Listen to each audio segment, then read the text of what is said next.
کبھی اللہ فرماتے اولئک هم المفلحون، یہ صحابہ کامیاب ہیں، یہ بھی حقیقت میں تذکرہ مصطفیٰ ہے۔ کہیں اللہ نے صحابہ کے بارے میں کہا اولئک هم الصادقون، یہ بھی حقیقت میں تذکرہ مصطفیٰ ہے۔ کہیں اللہ نے صحابہ کے بارے میں کہا اولئک هم المتقون، یہ بھی حقیقت میں تذکرہ مصطفیٰ ہے۔ کہیں اللہ نے صحابہ کے بارے میں کہا رضی اللہ عنہم ورضوا عنہ، یہ بھی حقیقت میں تذکرہ مصطفیٰ ہے۔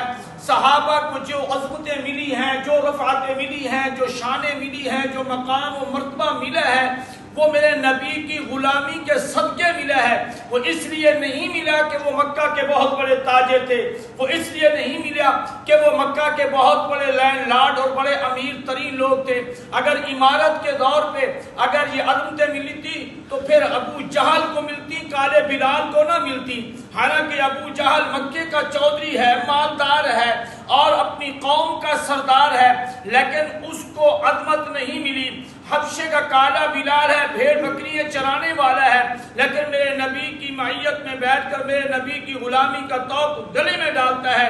اللہ اس کو بلند اور بالا کر دیتے ہیں۔ اللہ اسے کہتے ہیں رضی اللہ، اے بلال میں تجھ سے راضی ہوں۔ اللہ اسے کہتے ہیں اولئک هم المتقون، اے بلال تو تقوی اور طہارت کا منبع ہے۔